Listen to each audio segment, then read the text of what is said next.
আসসালামু আলাইকুম এভরিওয়ান। বিটরুটের ক্ষেতে আসি, দেখতে পাচ্ছেন অনেক বড় একটা প্রজেক্ট। সো আজকের আমি আপনাদেরকে একটা ভিন্ন পদ্ধতি দেখাতে চাচ্ছি রোপণের। অর্থাৎ বিটরুট ইনি রোপণ করছেন একটা ভিন্ন পদ্ধতিতে, সেটা আপনাদের সাথে আজকে শেয়ার করব। আমরা অনেকে আমাদের কাছে জানতে চাইছিলেন যে মূলার মতন সিটা এটা বোনা যাবে কিনা। তো আমরা আপনাদেরকে সাজেস্ট করছিলাম হ্যাঁ বুনতে পারবেন। তো এই কৃষক কি করছে, এই কৃষক করছে কি আপনার যে বীজটা দানাটা লাইন বাই লাইন, এই যে দেখতে পাচ্ছেন লাইন বাই লাইন উনি একটা একটা করে দিয়ে গেছে, একটা করে মানে যাতে ফাঁকা থাকে। হ্যাঁ, তো উনি পরবর্তীতে এগুলো ফাঁকা করে দিছে, যে কারণে এনার বিটটা অনেক বড় বড় হয়েছে।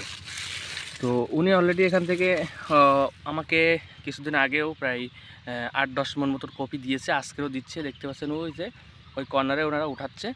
তো আমরা কিন্তু এইভাবে কৃষক থেকে কিনে তারপরে আপনাদের বাসায় পৌঁছে দিয়ে থাকি।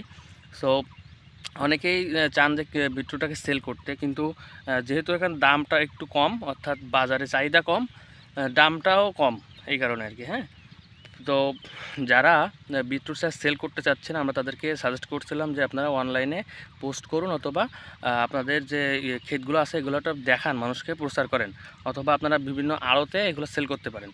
সো এই পদ্ধতিটা অনেকেই কাজে লাগিয়েছেন। আর আমরা মূলত এগুলো অনলাইনে বুটস চালিয়ে ফেসবুকের মাধ্যমে মানে সেল করি, এই জন্য আমাদের একটা সেলটা একটু বেশি আসে। আর আমাদের পুরনো কাস্টমার আছে, কিছু পাইকারি কাস্টমার আছে, এই জন্য।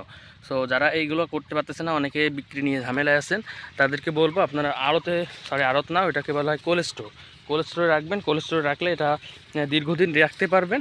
আর পরবর্তীতে যখন এগুলা যখন দাম বেশি হবে, তখন আপনারা চাইলে এগুলা কিন্তু আর কি বেশি দামে বিক্রি করতে পারবেন। তো আমি একটু সাইজটা দেখাই, দেখুন কত বড় বড় সাইজ হয়েছে, দেখতে পাচ্ছেন।